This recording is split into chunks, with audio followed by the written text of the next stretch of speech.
Philip Johnson had a dead-end job and a 5-year plan to retire rich. One day, he hit the road with 20 million stolen dollars and vanished.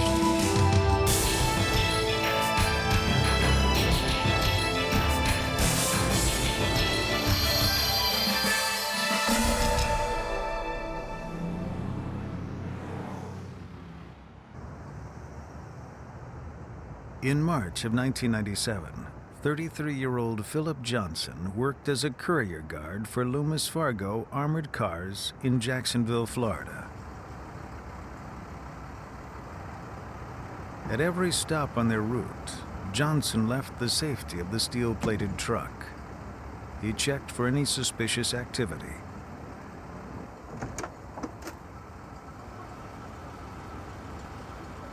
Then, Johnson entered the stores where merchants would fill bags with cash, checks, and coins.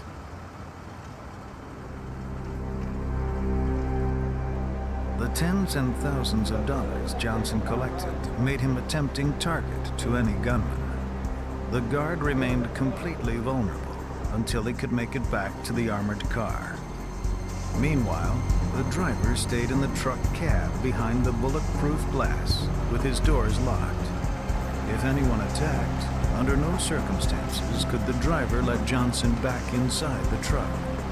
He would be stuck outside on his own.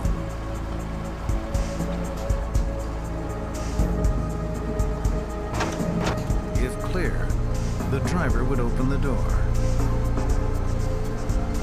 It was hazardous work without hazard pay. $7 an hour without health insurance, dental plan, pension, or overtime.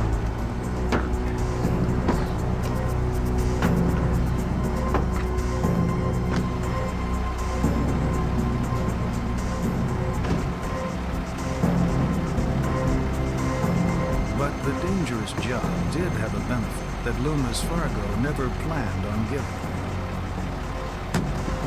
By the evening of March 29th, 1997, the day before Easter, a plan 5 years in the making was about to be hatched.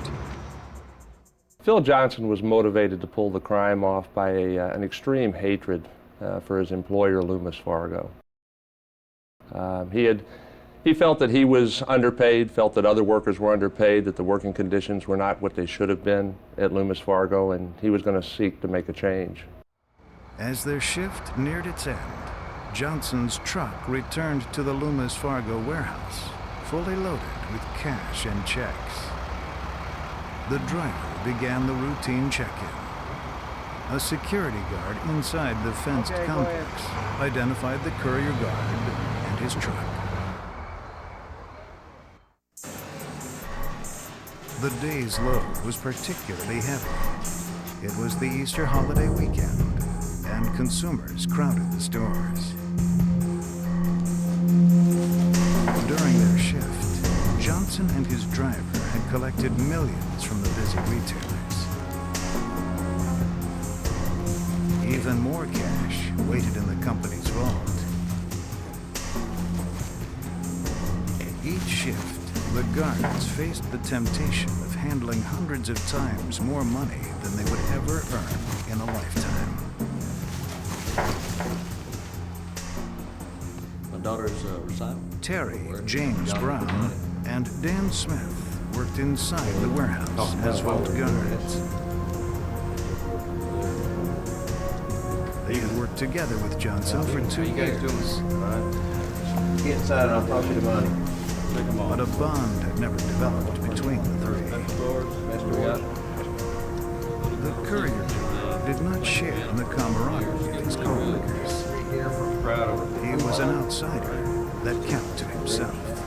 By 6:30 that evening, the driver was finished for the day.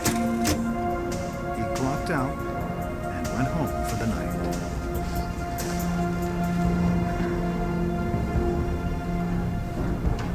However, company regulations required Johnson to stay on.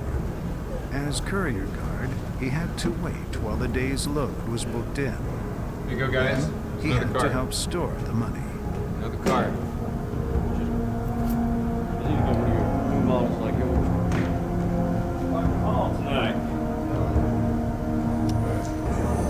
These were the last moments that he would follow company procedure.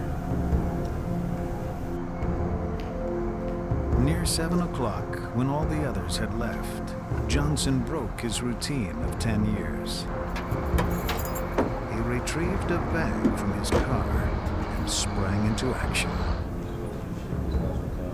All right, that'll be good, man. Johnson. Two, sir.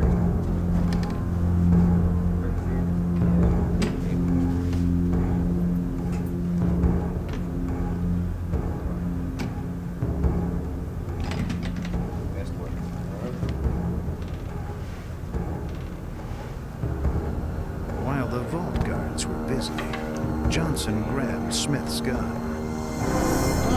Turn your back. Hands up. Back against the No, wall. what are you doing? Shut up! Come on out here. Hands up. No, what the hell are you Shut up! Hands on the back of your head. Now! You got it, Now! Brown, down. When asked Get the what he was shackles out of the doing, bag. Johnson told his coworkers it wasn't a joke. Then he ordered them to put shackles and handcuffs on and to lie down next to each other. Speed it up. Take that. Shackle. Lie on the floor. Lie on your belly. Lie on your belly.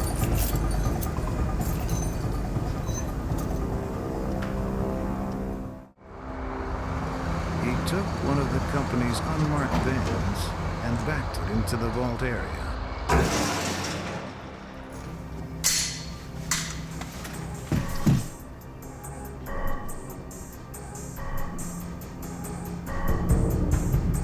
You guys comfortable?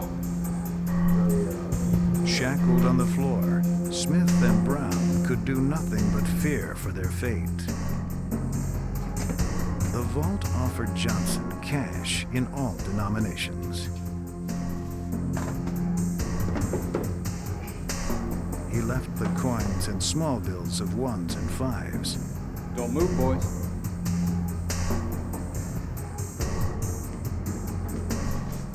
He just took 10s or higher in unmarked, non-sequential bills. It was every crook's dream. With a half a ton of cash, the van took 2 hours to fill. But Johnson was in no hurry. He knew the next shift wasn't due till the morning. All right, gentlemen, I want At you to go. gunpoint, he moved the 2 bound guards into the back of the van.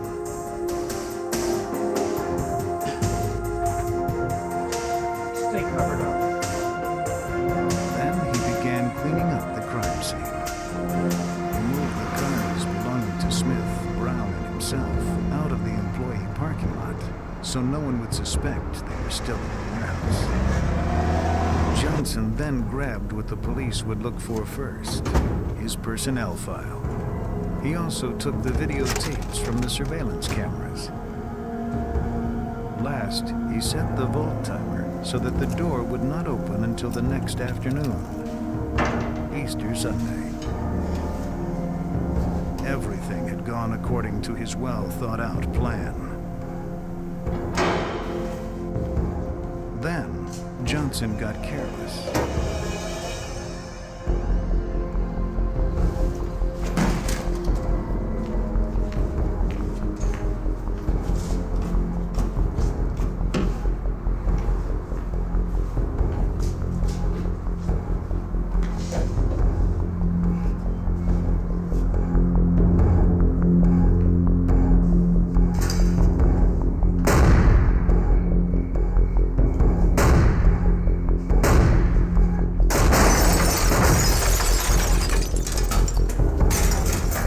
Johnson, what are you doing? Get your head down. What are you looking at? Get your head down!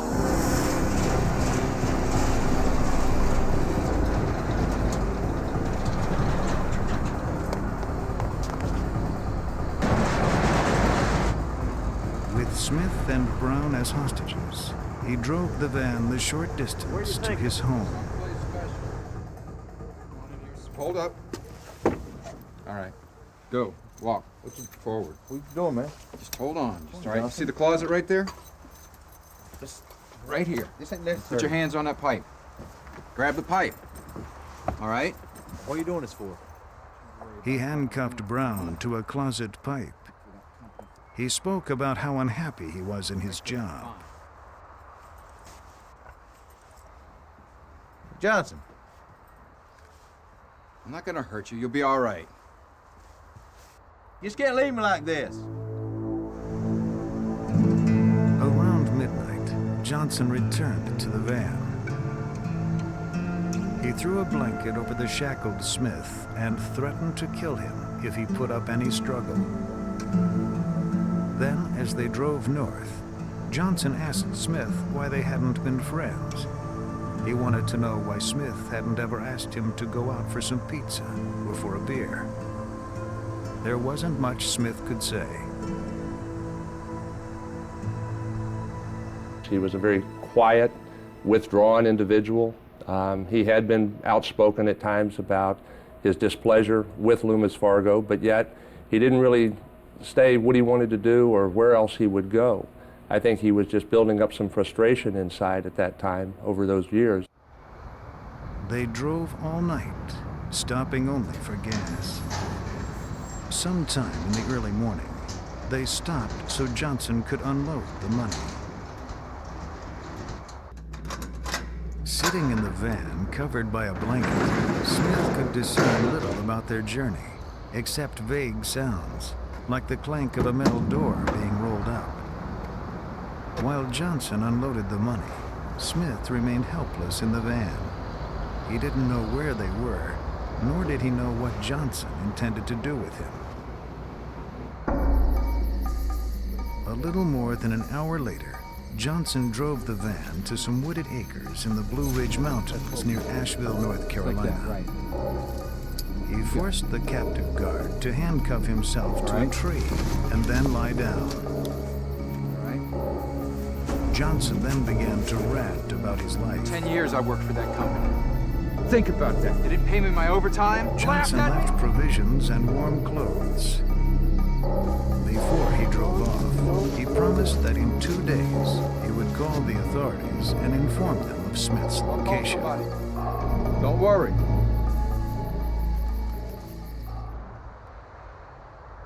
The next morning, employees arrived at Loomis Fargo, only to find that they were locked out of the warehouse. They called their supervisor. He arrived with the master set of keys. However, neither keys nor combination allowed them access to the vault. One glance at the monitor of the security camera inside the vault told them why. Yes, this is supervisor for Loomis Fargo. We have a problem. They had been robbed. Jacksonville police responded immediately to the call. But they had to wait hours for the technicians to open the vault. A quick tabulation of the missing money put the theft at over $10 million. The FBI immediately stepped in because of the amount involved and because much of it was federally insured money. The federal agents first inquired about missing Loomis personnel. All but Smith, Brown, and Johnson were accounted for. And Johnson's file was gone. You're missing Johnson. At the same time in North Carolina, Smith had freed himself. He used a Swiss Army knife to pick the lock on his handcuffs. Then he walked to a nearby road, where he was picked up by a forest ranger. We were notified here in Jacksonville that Dan Smith had in fact freed himself on Sunday, and many of the pieces of the puzzle began to come together. Smith led the authorities to Johnson's house. There they found Brown just where Johnson had left him 18 hours earlier. I got him. With the 2 Loomis guards safe, the FBI began the manhunt for Johnson. A description of Johnson and the missing van was sent out across the Southeast. The first lead came from an Army sergeant in Asheville, North Carolina, who spotted an abandoned white van. He reported the stolen vehicle with the broken driver's side window and keys in the ignition.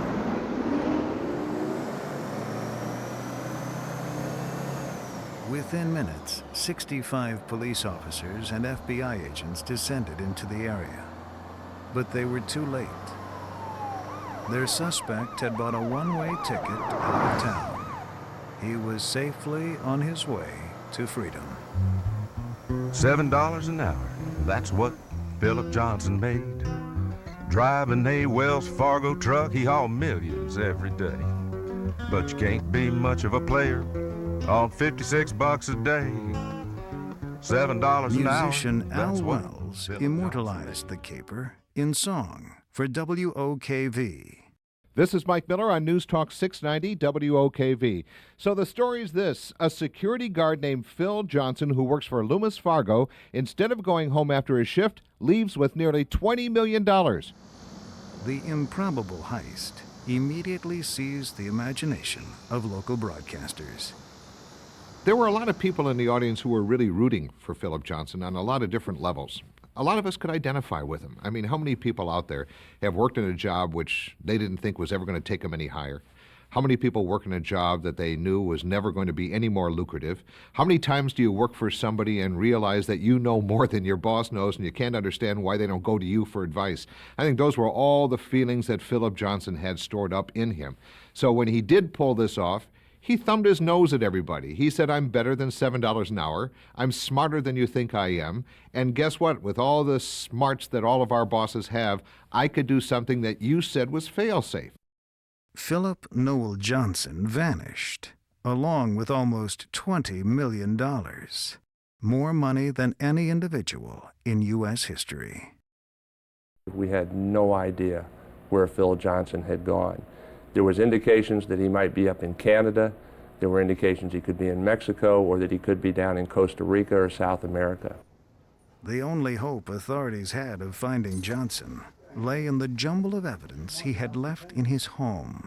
Ironically, it was the chaos that was left behind at his house that created the confusion for law enforcement. There was so much stuff there. Investigators found Johnson's home to be one of a tormented but brilliant loner. They also discovered a paper trail that took them back 5 years earlier. Mucho. As far back as 1992, Johnson began preparing for his crime. Several former roommates told authorities Johnson was difficult to live with. Stop leaving your crap around in my room. Investigators discovered that Johnson stole his roommates' identities. He borrowed their driver's licenses and birth certificates to create a long list of aliases. The FBI began to canvass places where Johnson could have dropped off the money in the North Carolina area. Their stops included Mountain Home Mini Storage, a 100-unit storage warehouse 15 miles south of Asheville.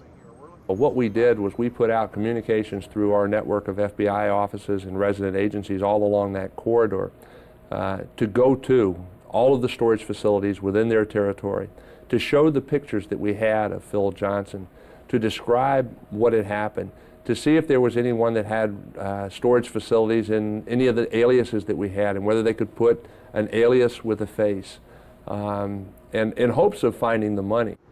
Nevertheless, no employees at the Mountain Home Mini Storage recognized pictures of Johnson. The investigators left the facility, even though they were within yards of the locker where Johnson had stopped the van and unloaded the money. For months, the trail grew cold. Authorities had little idea of where Johnson was. They worried that he had safely traveled to Brazil, where the United States had no extradition treaty. But their greater fear was about the money. The question on everybody's mind was, what did Johnson do with the $18.8 million? Some thought he might have buried the money, hoping to come back years in the future when fewer people were looking for him. The FBI worried that he might crate it and ship it out of the country. Others thought that Johnson was ornery enough to burn it all, just to spite Loomis Fargo. And I think we all believed that if we found the perpetrator, we would find the money, and that the reverse might not necessarily have been true. 5 months later, Johnson made a fateful mistake. For reasons still unclear, he tried to sneak back into the U.S. from Mexico at the Gateway International Bridge in Brownsville, Texas. The American customs officials asked everyone off a northbound bus and began a routine inspection of the passengers.